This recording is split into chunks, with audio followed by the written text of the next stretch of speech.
প্রিয় নবী মুহাম্মদ মুস্তাফা সাল্লাল্লাহু আলাইহি ওয়াসাল্লাম নূরের জবানে বলে গিয়েছেন। হযরত আবু হুরায়রা রাদিয়াল্লাহু তাআলা আনহু থেকে বর্ণিত হাদিস মুসলিম শরীফে, বুখারী শরীফের মধ্যে রয়েছে।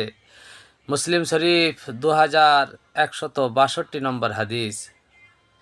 আল্লাহ রসুল সাল্লাল্লাহু আলাইহি ওয়াসাল্লাম বলেন, হাক্কুল মুসলিমে আলাল মুসলিমে খামসুন, একজন মুসলমানের উপরে আরেকজন মুসলমানের 5টি হক রয়েছে। 1 নম্বর রদ্দুস সালাম, সালাম দিলে জবাব দেবে। 2 নম্বর হচ্ছে ওয়াইয়াদাতুল মারিদ, যখন কোনো মুসলিম অসুস্থ হবে তাকে দেখতে যাবে, তার খোঁজ খবর নেবে।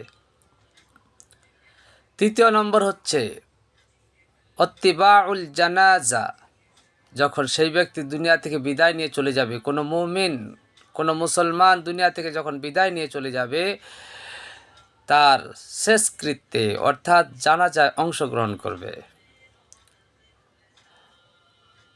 4 নম্বর হচ্ছে ওয়াইজাবাতুদ দাওয়া, যখন কোনো মুমিন মুমিনাত, যখন কোনো মুসলিম আপনাকে দাওয়াত দেবে, তাহলে তার দাওয়াত গ্রহণ করবে।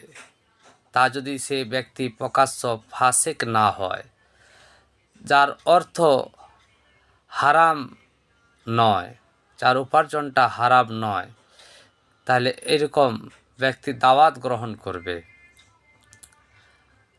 5 নম্বর হচ্ছে ওয়াতাসমিতুল আতিস, যখন কোনো মুমিন, কোনো মুসলমান আপনার সামনে হাঁচি করবে, সেই হাঁচির জবাবে আপনাকে আমাকে বলতে হবে ইয়ারহামুকাল্লাহ, অর্থাৎ হাঁচির জবাব দিতে হবে। মুসলিম শরীফের অন্য হাদিসেই আরেকটা বেশি এসেছে যে ওয়াইজাস তানসাহাকা ফানসাহ,